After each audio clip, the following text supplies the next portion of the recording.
Hi, everyone. Good evening. My name is Megan Cerezo, Event Specialist in the Office of Alumni Relations and Annual Giving. Thank you so much for joining tonight's panel, Black Voices in Law Enforcement. We are excited to have our illustrious panel of John Jay alumni and law enforcement professionals with us today. If you have any questions during the program, please type them in the Q&A section and we will answer them during the Q&A portion of the event. And if at any point during the program, if anyone's having any technical issues, please send me a private message and I can assist you on the back end. And without further ado, it is my pleasure to introduce the moderator of tonight's discussion, John Jay alumnus Benjamin B. Tucker, former First Deputy Commissioner of the New York Police Department. Well, thank you, Megan. It's good to be here with you. And I thank you and Katora for inviting me to be part of this event and to moderate what I think will be an interesting, from the looks of the three panelists and from the looks of their backgrounds, I think the audience will be well rewarded as we look at what they've accomplished in many ways, their short careers, frankly. And so we should do that. But before we get into the questions, I'd like to take a moment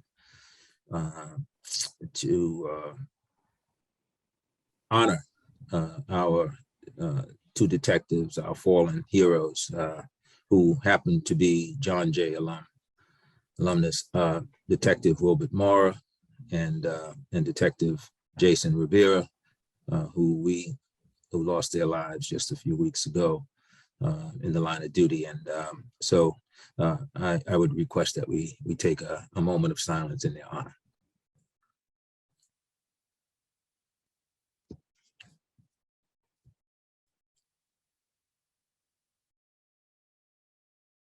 So thank you, everyone. Thanks very much.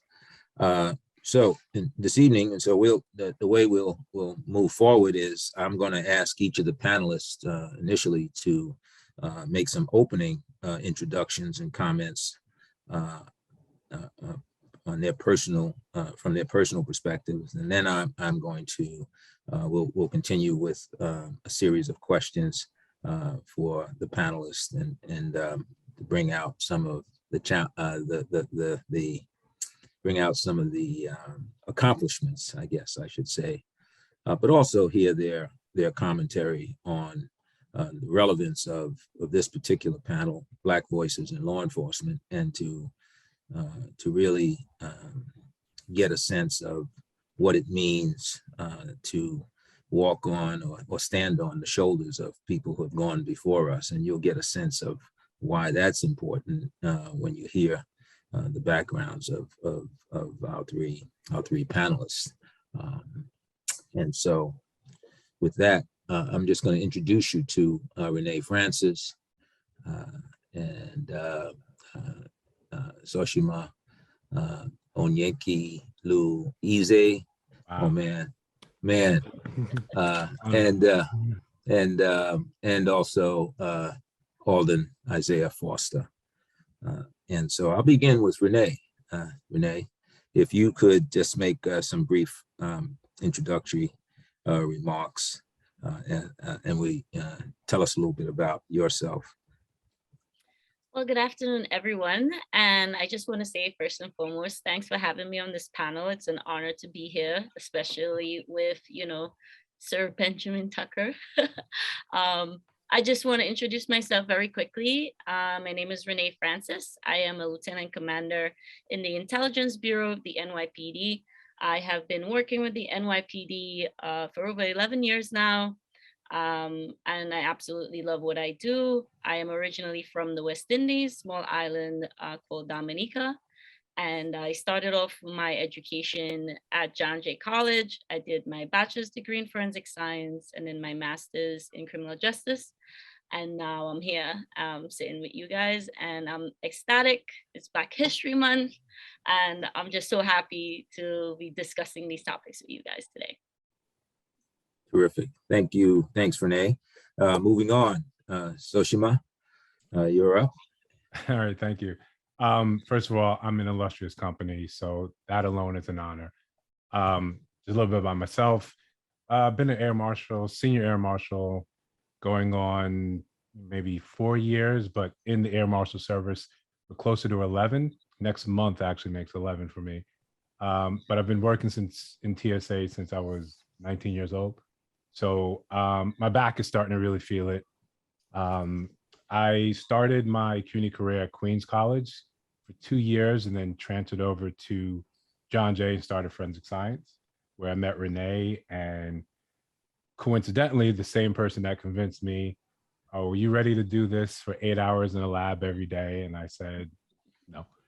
And then I quickly transferred over to forensic psychology, despite being 3 classes away from graduating.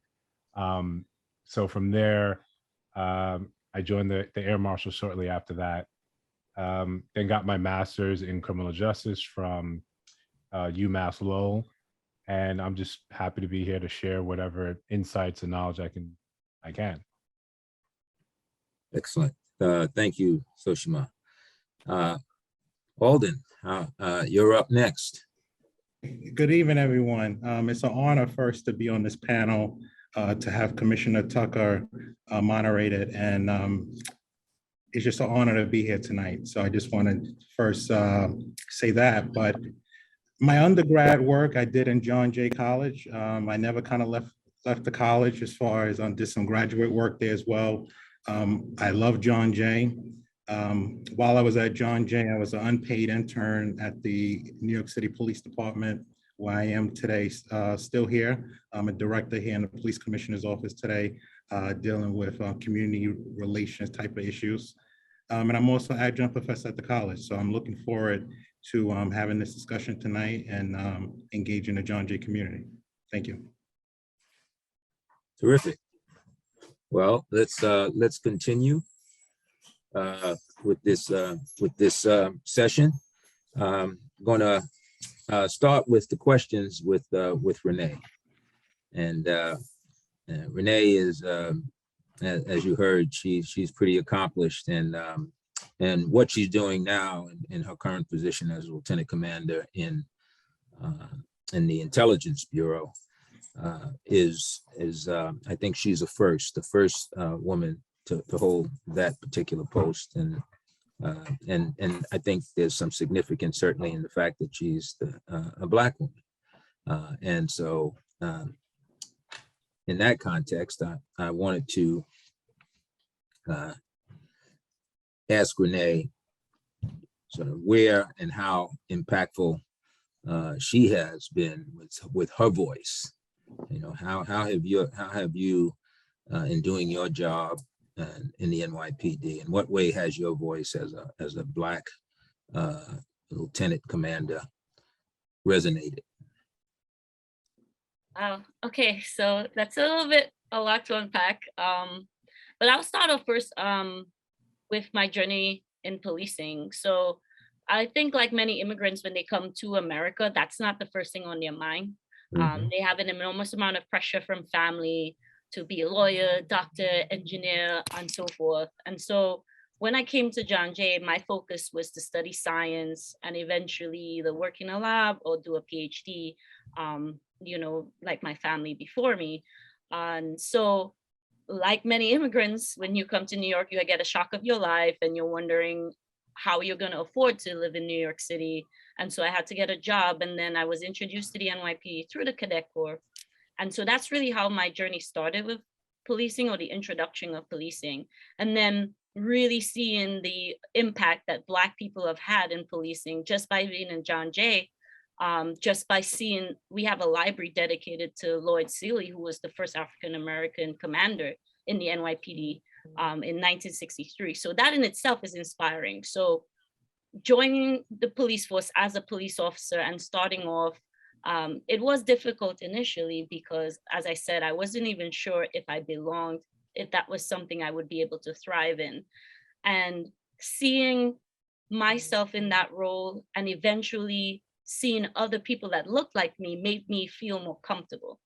So I started being inspired by other Black officers who were detectives, other Black officers who eventually inspired me to take the exam, even if they didn't, because they believed in me more than I believed in myself. So I would say that Black voices matter so much because representation matters so much, and diversity matters because we want to see ourselves in other people in positions of power as well. So as soon as I saw the diversity in the department, I felt a bit more comfortable. Although we're still the minority in the department, we're still large in numbers, right? Because the NYPD has 36,000 officers.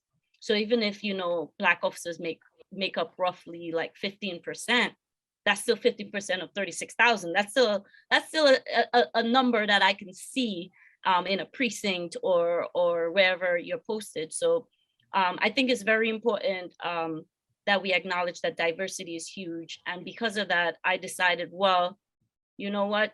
I want to inspire people to come onto the force, because a lot of young people that look like me, or you don't have to be super young, but a lot of people in my age group that want to have an impact on the world are having like a battle in their mind of whether or not they should do it, whether or not they'll be respected because of their Blackness, because they'll be the minority. And so I wanted to show them that, listen, if I could do it, especially not even being from this country, anybody can do it. So I made it a point to focus on my career in the aspects of diversifying my portfolio. So I did patrol as a patrol officer. Then I decided I wanted to be a supervisor. But even before that, I used my career at John Jay to solidify myself in the department in different ways. So I mentioned earlier that I studied forensic science, and the department reached out and said, hey, would you want to work in the forensic lab in Jamaica? And I was like, wow, sure, why not? I studied for 4 years, I might as well use the degree. And so again, I was one of the few female Black officers in a role where I was responsible for basically case management of forensic cases that came into the lab. So after that, I was like, I saw one of my, he's now retired lieutenant, was a Black lieutenant. And he said, you know, you should definitely take the exams and move up. And it was just always being able to see someone that was able to do it that helped me pursue my dreams of becoming a supervisor. And once I became a supervisor, because, you know, as you move up in a hierarchy, you have more influence. So I knew in order to bring people up, I have to be up myself. Right. Because it's harder to bring somebody up when you're on the same level with them, right? So just using that example, if you're higher up on the ladder, you can pull somebody up to get to your point. So in order for me to do that, I would have to take promotional exams, do well, and ensure that, you know, I keep a right mental balance as well, because policing in itself is a lot. You know, dealing with the public, maintaining an image of respect with the public, as well as a respect for yourself, you know, is also difficult. So I had to make sure that I was staying true to my moral code and my work ethic.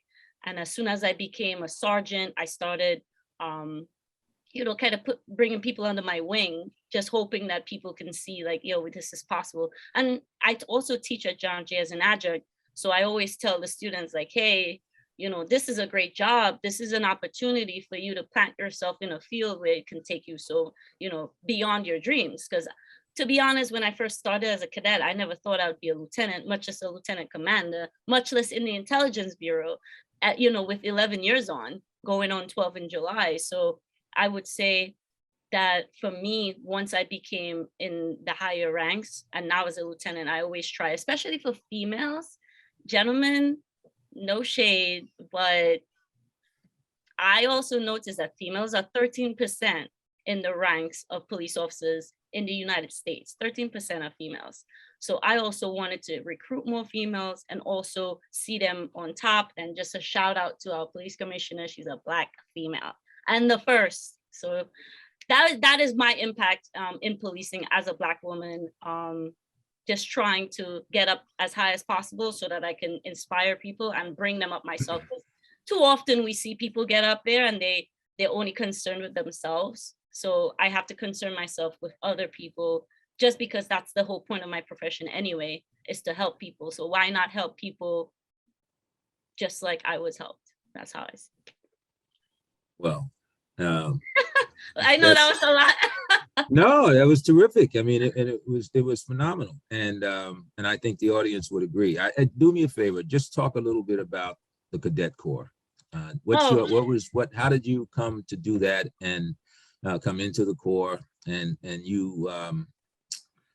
give the audience a sense of what that was like and how it helped give you a leg up, I think, so to speak. Yeah. So again, I wasn't even aware about the Cadet Corps when I was going to John Jay. I was strictly focused on my laboratory work and, as Chima said, just studying all the time. But I was still working a job like many people in John Jay. I was working, not, to support myself, I was working at Radio Shack. And if anybody's on here listening to this, it was like the worst job ever. The enormous pressure to sell batteries to make $6 an hour was crazy. And so I was starting to feel a little disillusioned, right? Because I'm like, is this the American dream? Because this is a nightmare. Like, this is crazy. So I was just walking through the halls and there was a table with people recruiting, and I thought it was the military. So I'm never opposed to anything new. So I passed the table and I'm very inquisitive. So I was like, what's going on over here? And then the guy said it was a Black police officer.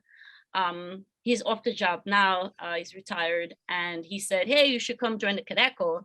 And I was like, what is that? Because I don't know if I have time for this, because I'm already working at Radio Shack and I'm already doing all this nonsense. And he was like, oh, we pay $15 an hour. I was like, $15 an hour? I was like, what do I have to do? Like break this down for me. And he basically just said that it's like an internship. It introduces you to the police department in an administrative capacity, and we pay you and you make your own schedule. And a bonus is we pay your school tuition. I said, what? I said, okay, sir, sign me up. Let's get this going. And I actually recruited a friend of mine at the time who was also Black male. And I said, hey, you working at Home Depot, cut that out. We can get $15 an hour with the Cadet Corps.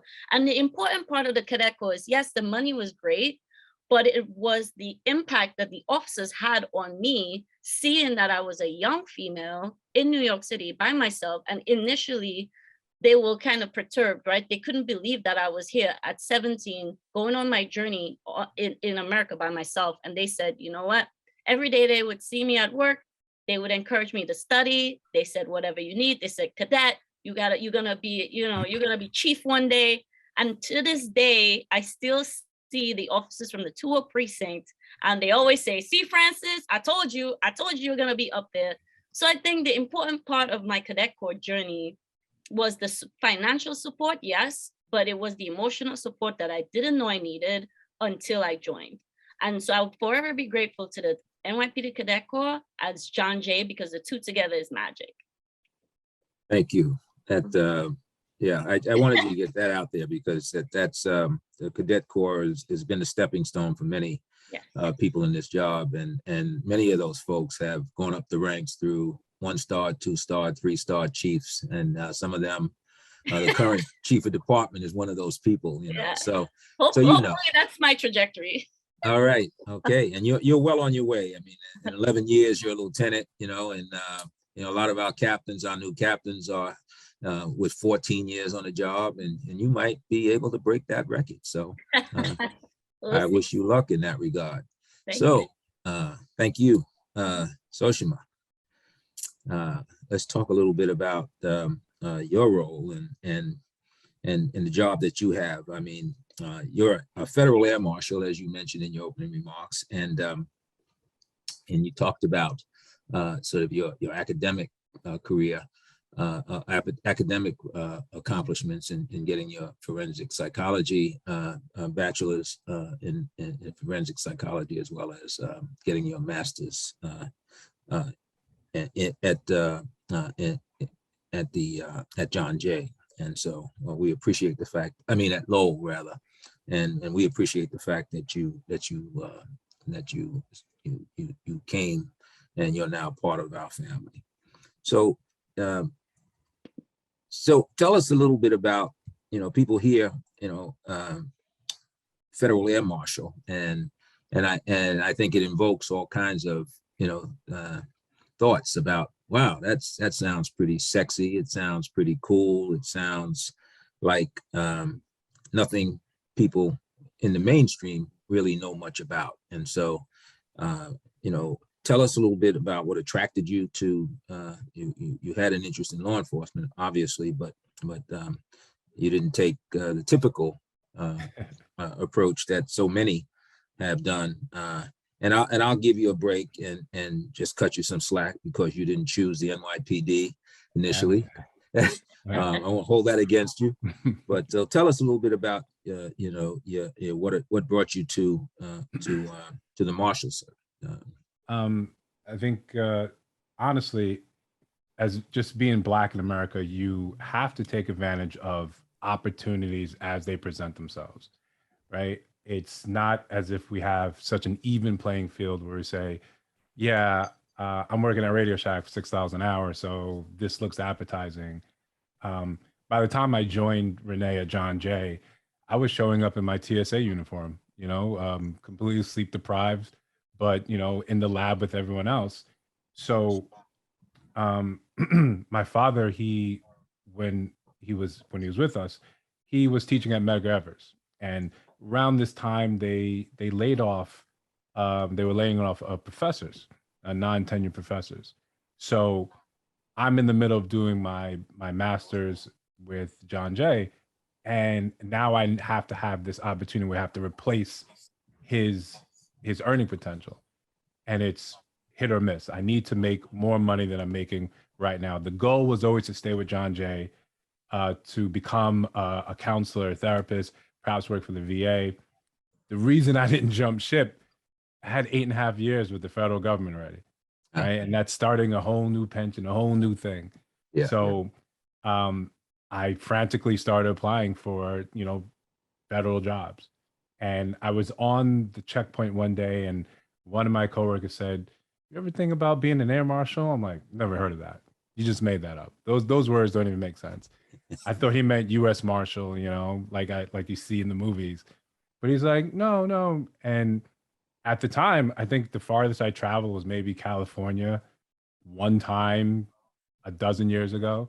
I thought international skies looked different. I was just so completely like ignorant of like travel. And I didn't know the two could be married together, serving in a law enforcement capacity and traveling. Until, you start going into it and you get the sordid history. Like if you're a New Yorker, you remember where you were during 9/11. And it's one of those quintessential moments that always stick out in your head. So when I started learning what air marshals were responsible for preventing another 9/11, it drew me in and saying, yeah, this is what I want to do. I went through the application process, and it's one of those pivotal moments in my life that really changed the course of things. I got to meet really fantastic instructors, really fantastic people that started to broaden my horizon and the way I was thinking. You go from thinking domestically to globally, and then you get to see your issues as an African American, as an immigrant, reflected all across the globe, right? You stop thinking you're so isolated that my issues are mine alone, or just Black Americans alone. No, you get to see it everywhere else you go. So it's this process that lets you just expand how you think. And when you come back and then you see these issues like with George Floyd, you feel like, yes, it's not enough that I stay silent as a Black man in my field, where in my life I may be good, everything may be fine, but when we see these injustices happening, we're like, no, it's imperative for all of us to do something. But that aside, the job suffers from very poor PR, which is by design because we're undercover. We could look like any, 4 people on the panel right here on a flight. Our job is to prevent, a hijacking, this plane from, crashing into another building. And it's one of the most rewarding things I've had an opportunity to do. Not being in uniform, yeah, you don't get a lot of the glory, you don't get a lot of the accolades, but no one here is in it for that. In here to make a difference in some sort of capacity itself. And tying it all together and speaking about opportunity, any job you take, NYPD, FBI, Air Marshals, US Marshals, whatever, DEA, whatever job you take, it's all about how you use the opportunities that are laid out in front of you. You can squander them. Renee could still be a patrol cop because she could never have listened to what anyone else was saying, you know. Besides even that, become an adjunct professor. You know, I remember both of us talking about that and me thinking, oh, it'd be cool if I could do that, and then look at my schedule and say, yeah, I can't do that. You know, it's just the choices and trade-offs we make and the opportunities in front of us, what we decide to take advantage of. All right. Well, so that's just phase one of your, just your life. You know, you get this triple existence in many ways, and so I'm going to talk a little bit about that and ask you about, I understand you're an author and you've written a novel, and so could you tell the audience a little bit about that? Whenever I tell people or introduce myself and they say, what do you do? I always preface it saying, listen, I'm not bragging. Like, I have that work ethic like everyone else here. Renee can tell you ad nauseum about it. She's always poking fun of me between photography, real estate, air marshal, being an author. I'm always trying to get involved in something. But the book is actually about, and as I was mentioning before, when we were talking earlier off camera, Renee inspired one of the characters, and she'll cry about it up and down. It's fictional, no, but her story is so inspirational. The book basically talks about the Black experience from three different perspectives. You know, where America, you can come here and you can actually partake of the American dream. You can be an immigrant, or you can be crushed under the system, or you can, flow between both sides of it. But again, it's all about how you take the opportunities in front of you. Like, it's, about personal responsibility. Not to say that there aren't structures and edifices in your way, but it's just, we can come together, we can make changes. This is the perfect place and perfect time. It's never been better to be here than it is right now. So it's just one of the things. And, before we got on, I was working on book 2 and, suffering a bit of writer's block, but, it is what it is. I'm happy it's a happy problem to have. So, as I said, so that's the book. And of course, the air marshal work that you do. And then you're also a businessman. Yeah. So talk a little bit about that. I mean, your attention span is obviously challenged. So tell us a little bit about sort of you moving. Once I came, I've always been an observer. So once I came onto the job to air marshals, I started looking for the people that were closer to retirement, 5 years away, 3 years away. And I would talk to them and say, what are your plans? What are you going to do? And a lot of it was like a simple life. Like, no one was talking about traveling. People were talking about, like, I'm going to grab a rocking chair, move to Kentucky or something. So I started thinking, what do I want for the rest of my life? What do I want that to look like? And then, because part of me is always thinking, because I love this job so much, tomorrow it's not going to be here. So what do I have to do to ensure that my lifestyle or the things that I want to accomplish aren't taken away? And I thought, all right, I need another business, another hustle, another thing to do. And I can't write code. I don't have any great ideas for inventions or apps. So I looked to what I knew, and it was growing up and watching my parents sort of struggle with just having a tenant upstairs. And just so, like, I looked back into my own history and saw, well, you've been sort of in this field for a long time now. So I set a budget, set some goals, and built a real estate portfolio with about 63 units. Currently at this time, the goal is to have 100 and then reevaluate what the next step in my journey is after that. But it's been another rewarding instance where I now get to teach new investors. I mentor new investors and say, listen, this is what the game is. This is what it's about. There's different avenues, and then finding myself in a learned position as a Black man, it's really empowering when I start to see a lot of fruits of that labor as people come back years later and say, thank you for this. Or I heard you on a podcast. Thank you for that. It was really inspiring just to hear someone that looks like me doing that. You know, a lot of people that I teach don't necessarily get into the same field, not necessarily get into the same style of real estate or real estate at all, but just seeing someone ambitious and going after it, they realize it's possible. You don't realize how important just that little term is, that it's possible. When you see yourself reflected in these positions and you say, it can be done, it's possible. So that's probably the most fantastic job I have, just showing people it's possible. Terrific. Well, thank you. And we'll move on to our last panelist, to Mr. Foster, whom I've known for a number of years, who came and introduced himself to me when I returned to the department back in 2014, I guess it was, Alvin. Yeah, so you've had this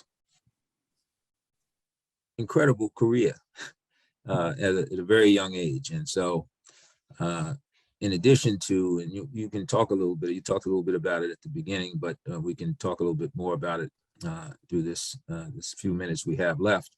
But in addition to your career, one of the things that you've chosen to do is to as an adjunct professor at John Jay, and being in the classroom, is to give back to students at John Jay. And when you told me about that, it was really impressive.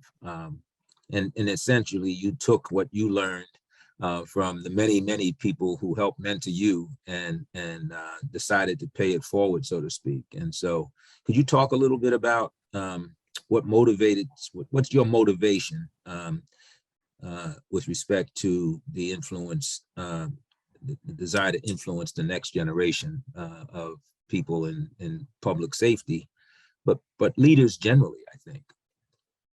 Yeah, thank you for that question. So going back a little, I grew up in Brooklyn, Fort Greene, Brooklyn, and I grew up in housing, public housing, and the community at the time, that was the crack epidemic and things like that, and crime was very high in the city.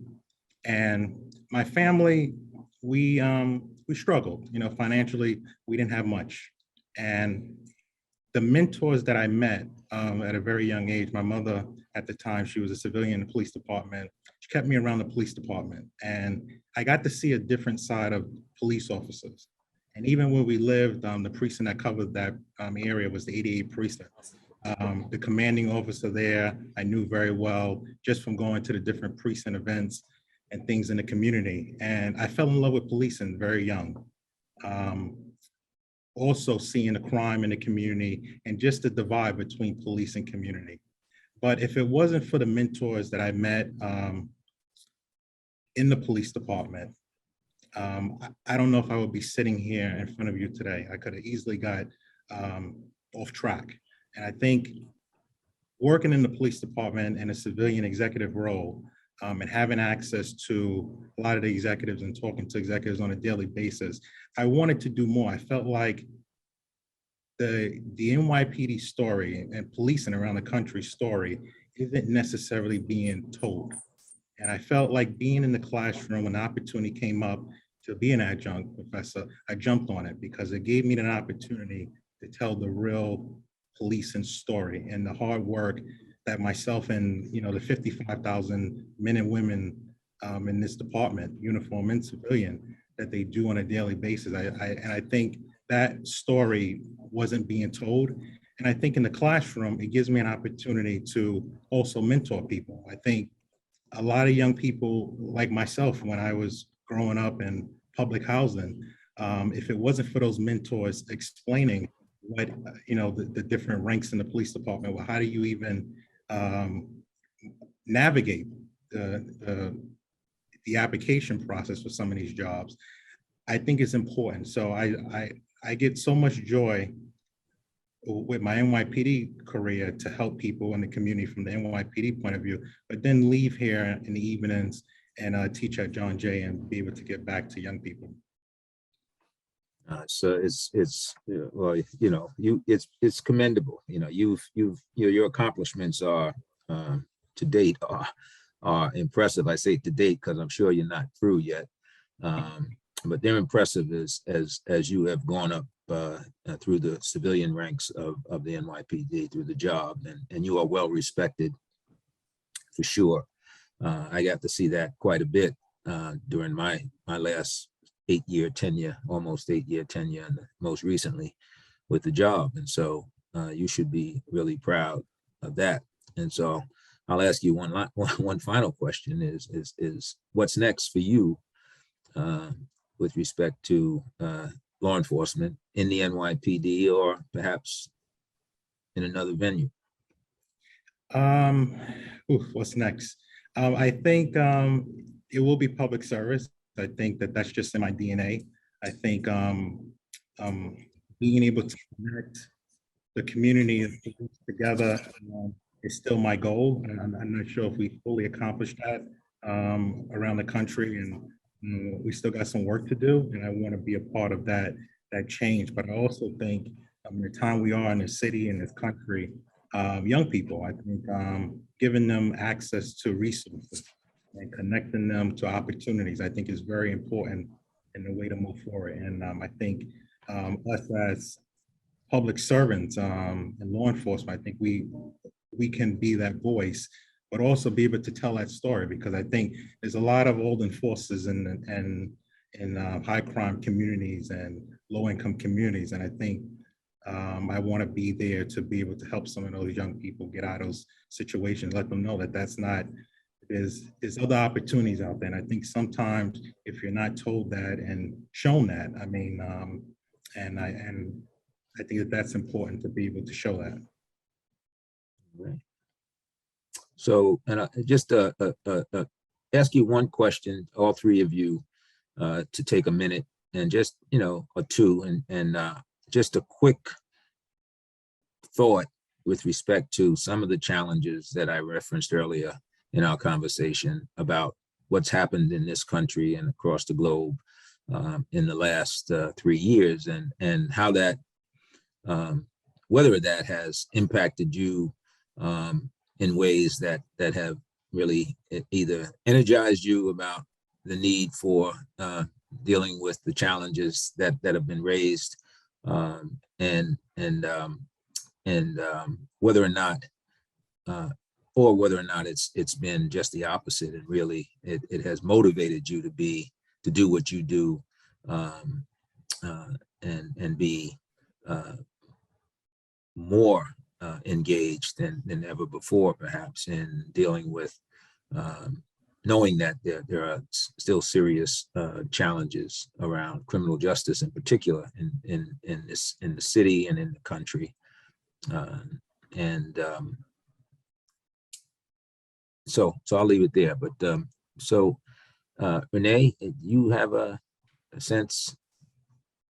I would say this is a very interesting topic, one that we might be having for a long time, just because of the nature of policing and how much it has changed from its start to now.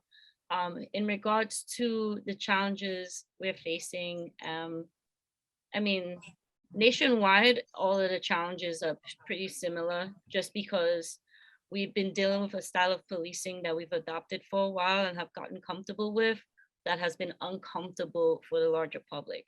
And that's something that we are taking a harder look at. And, you know, community policing, the concept of community policing has been around for a long time. It just hasn't really been implemented correctly. So to say that the challenges that we have right now are difficult would be putting it lightly. But I think once you have seen where the problem comes from, you can come up with a proper solution. And part of the problem that we've been having in policing is not listening to the people that are affected by policing. So far too often, we get into a mindset of, well, this is an old boys club and we know best because we are police officers. So we are kind of like the experts in policing, which makes sense to us because who's going to police better than the police? But the issue is we're not the ones that are getting affected by the policing, in the sense of we're usually not the victims of crimes generally, or the ones coming to you in time of need. So I think now in this policing environment, especially with the NYPD, I can only speak on the department that I know, we've really pushed the idea of, and you know as well, Commissioner, pushed the idea of smart policing, precision policing. So we're going from the I would say like the small town view of, oh, let's put hands on everybody and see what works and see who we get. Now it's okay, who are the drivers of the crime, and how can we, one, prevent crime, and two, do something about the crime that's happening right now. So to prevent crime, what we've put in place is something that's really important, where we are now bringing the community in. We're engaging them, saying, hey, what exactly is the issue? Because who's going to know the community better than the community? So the community is the only ones that's going to tell us, hey, we need this, we need that. Far too often we just listen to politics or people in the media, but a lot of these people are not even dealing with the real problems of the general public. We have to be into the communities. We have to listen to the people that's actually living in a violent area to let them tell us, hey, this is how we would like this to move forward. This is our ideas for policing. This is how we want to be policed. Take that. And then the experts in policing now can implement a plan. So we have, put things in place to do that with the, community affairs and neighborhood coordination officers and stuff like that. But I think beyond that, another thing to do with policing is the criminal justice process of prosecution, and what we're doing with the laws that we have on the books, and how can we address crime in that regard. So it's I wouldn't say it's easy, but I worked in a detective bureau for 4 years as a supervisor. So it's not easy to make an arrest on violent crimes. But once we've made the arrest, what are we doing now? Is this person, going to be prosecuted? And when they are prosecuted, how much time, is the judge willing to give them for that crime? And, what is happening with these people after they get arrested? Are they given programs? Are the programs geared to their issue? Because a lot of times, I'll give you an example, Commissioner, as you know. Well, let me, I've got to Oh, cut sorry, you I off. can go on forever Yeah. about this. So, But thank you, because you touched on quite a bit. I'll move to Soshima for his comments, and then go to Alden. And we have some questions coming in from the audience, and I'll ask Megan to put those up for us so that we can maybe touch on those before we close. All right, I'll shoot mindful of the clock. One of the issues I see when us as being in this side of law enforcement is we often get into that mindset of it's us versus them, right? And you boil it down, we call it survival. We have to be ready to go as to the highest level of threat, highest level of violence necessary, so we can save the masses, more people, right? But there's an insidious little trap in that, where we take that off duty. We look at, and then become sort of numb to other people's plights and problems. Being Black in this community, it's easier to still stay focused and say, hey, that's not right. Or the opposite, sometimes it leaves you unpopular among your own people when you say, no, that's a justified shooting. And we have to be cognizant of sort of towing that line. Personally, in the air marshals in our office, we've got a new SAC, a new supervisory agent, who is sort of showing that she's dedicated to finding ways to change the culture, creating diversity inclusion councils, where we can say, let's get together, let's talk about these issues and find prudent ways to actually make change. Yeah. Either way, we all know whatever it's almost this insurmountable mountain that we all know we have to climb. We all know we have Okay. to do it. All right. So Megan, do we thank you, Soshima. Alden, I'm going to hold you for a second, and we should get to some of the questions from the audience. So one of the first questions is the NYPD has a history of corruption in working with the Black community that have resulted in both human and civil rights violations. Example, Black Panthers, Malcolm X, etc. What should be done to begin to heal some of the historical wounds, as well as make purposeful efforts to change how we trust and respect relationships are built towards going forward? So, so what do you think? Renee, you were going close to that path. I mean, you answered in your discussion, and Alden can certainly speak to what Soshima touched on when it comes to the community aspect of this, and the real importance of recognizing that when you have these challenges, I mean, when we're talking about historically, we've had some serious challenges back in the 60s when I was growing up, and when I came on the job, and as the years moved on, we've had a number of incidents that are, at least as it relates to the NYPD in that history, that have not gone well. But throughout those times, and more recently, certainly in this administration, there's been a real emphasis on, as you pointed out, this community relations, or more to the point, neighborhood policing, which we decided to move to and push it. So, Alden, you want to jump in and speak a little bit about that in light of the question that's been asked? Yeah, I think the New York City Police Department perspective, and I think most police departments around the country, it's not the same policing that I grew up around in the 80s and in the early 90s. It's definitely a different police department working with the community and engaging the community. I think one of the biggest things that, with my research and working in the police department and around law enforcement all my life, one of the biggest things is, I think we ask police officers around this country to do a lot. And I think the realization of that is we have to find other ways to connect social services to a lot of society problems. And one of my roles in the police department today is that, well, how do we connect folks to other services that we don't need the police to actually respond to? And I think that's, once we work out how that looks and how do we use police to connect some of those external partners and connect people to resources, I think that those positive relationships between the community and police will see change over time.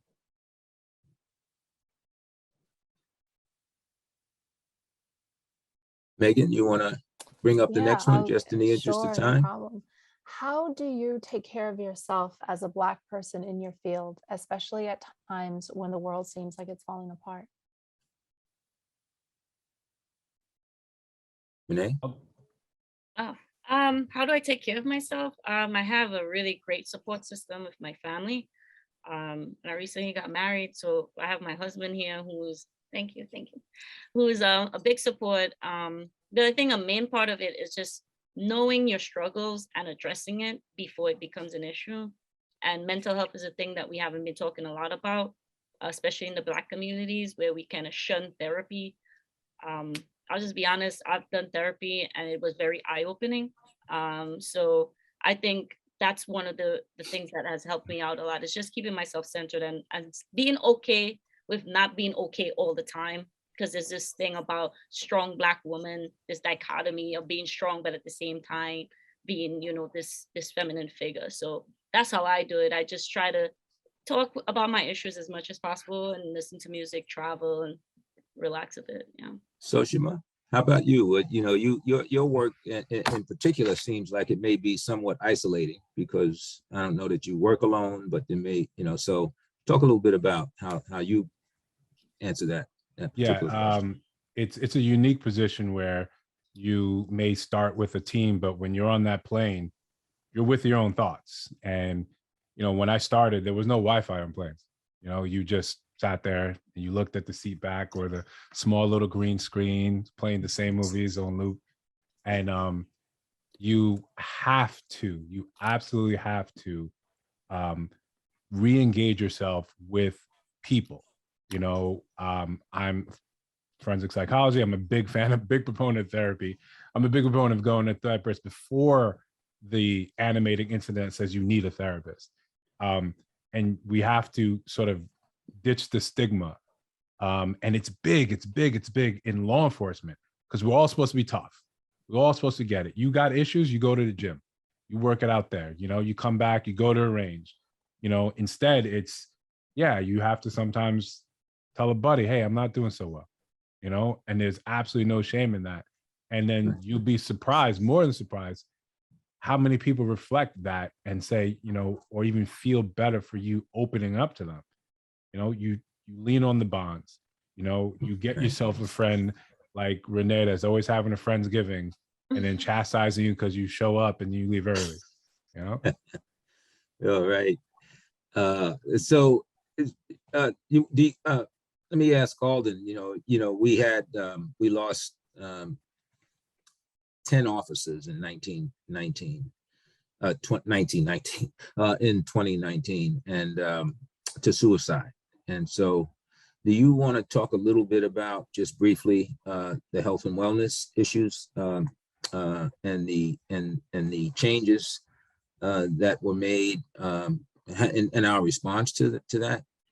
Yeah, and I think, personally for myself, the gym, speaking to people, I think is very important. I think, especially in NYPD, I think they did a great job with, as far as, with the different wellness lines and pushing out external resources. The case a member of the service don't want to actually use internal resources, they can reach out to external partners and kind of welcome that conversation and opportunities for people to reach out. But I think the most important thing is when you're in law enforcement, and I think everyone on this panel would agree, your phone goes off all night. You go on vacation, you have your phones with you, your emails are constantly, with technology, you're always attached to this kind of work. And I think it's important that you take care of yourself and you have something that you do outside of this work, because it goes very fast, your life. And you just have to be able to take care of yourself and try to separate the job. So I'm guilty of sometimes not being able to do that. But you have to be able to take a break from it. All right. Well, thank you, Megan. I think we have time for like a question or two more. How do I navigate law enforcement community, the law enforcement community as a Black man with immigrant ancestry? Oh, that's me. I thought that was a nice one. Yeah. That's me. You'll find that honestly, you're more similar than dissimilar to people that end up in law enforcement, especially those succeeding in it. The same drive, the same ambition, like Renee said it before. Growing up, if I wasn't a doctor, lawyer, engineer, my parents were like, I don't know why we even came to this country. In the Nigerian community, you're not a man until you get your master's degree, and it was just like, you get on the job and you realize, my particular country, Nigeria, they do the same thing as Dominicans do the same thing as Jamaicans do, same things as Haitians do. You're like, oh, okay, no, that's fine. So you get these little clusters, these little groups that you lean on, that when something happens, you give each other a look like, that just happened? And that becomes your new family, the people you choose to incorporate into your life. It's a beautiful thing. It's not something that I would be fearful of. It's something I would look forward to. Awesome. Love that. Yeah, And it's terrific. Yeah, the last question is, and I think this, Ben, you decide, but I think that this could definitely go to anyone on the panel. But how did you establish that you were in the right position and performing to your full potential? in regards to yourself and your community? So Alden, how do you want to tackle that? Yeah, I think, in a sense of when people reach out to you and tell you, I see when people connect back with you to say that, thank you for your help, or just in a sense that you help someone connect to an opportunity, rather helping someone come into law enforcement, or just taking the time out to speak with someone. I think it's very important. One thing I want to leave with is to be able to say that mentoring is very, very important. And I think my time at John Jay, I had some really great professors that helped me out. But I really think it's important to be able to give back and be able to help other people, like I said earlier. And I mean, Commissioner Tucker, I mean, when you were first deputy commissioner, we had an opportunity to bring a lot of my former students to you.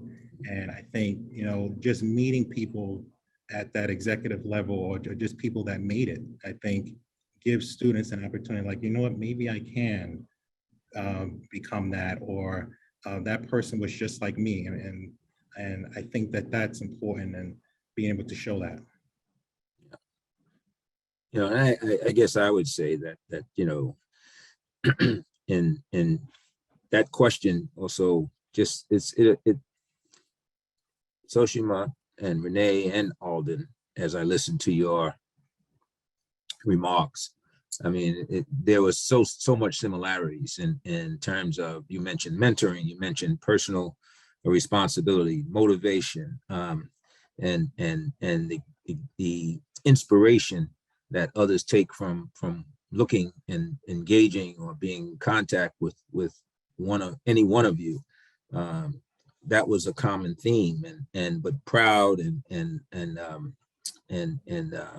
seeing yourselves as someone who is ambitious, but focused on what you want to accomplish in your jobs, but also in life. And I think all of those things are very inspirational, and I'm hoping that the audience picked up on that. I think by some of the questions, they clearly had that on their minds in many ways. And so, given the heritage that you each represent, I think that gives people a sense that there are folks out there like you who, no matter what, and no matter what the obstacles are, you find ways to really follow your dreams. And I think, we didn't mention young people very much this evening, except to say that that they're important to connect with, and it's important that they see that that there are things that people who look like each of you can accomplish, and that makes them believe that they can do the same. And so that's really what it's all about. And your backgrounds are very different, and where each of you grew up, but those backgrounds have the same quality in terms of just what your families have taught you about growing up, but more importantly about being your own person, and each of you reflect that. So it's pretty extraordinary. Megan, I don't know how we're doing on time, but yeah, we're almost there, but we're coming to a close. But I did want to say that this is just an absolutely amazing panel, a really enlightening discussion, and thank you all for being here to create safe spaces for our community to engage in these very important conversations. And I really, to close us out, I did want to introduce our Vice President of Institutional Advancement at John Jay, Katura Parker. So I'm going to invite Katura right now just to close us out and to say a few words.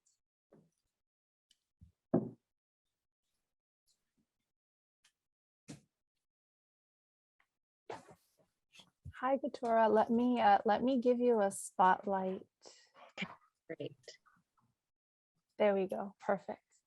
Awesome. Thank you so much, Megan, for that introduction and your leadership in coordinating this excellent event. What a powerfully inspiring conversation. And our immense gratitude to esteemed moderator, Commissioner Benjamin Tucker, and our exceptional panelists, Renee, Soshima, Alden. You know, as alumni, you truly are one of the best parts of John Jay and represent this dynamic institution throughout your distinguished careers, your lives, and notable experiences. And to our guests, thank you for joining us and spending time with us this evening. You play an integral role in our ecosystem. And so wonderful events like these occur because of your commitment to justice. So we invite all of you to connect even deeper with John Jay, learn more about support opportunities and how your impact can truly transform the lives of our students. Please feel free to contact any one of us at Institutional Advancement to submit your partnership. Thank you all again so much. Please remain well, safe, and inspired. Thank you. Thank you all so much. Thank you. Have a good night, everyone. Stay safe, be well, Good and night, we'll see guys. you all again.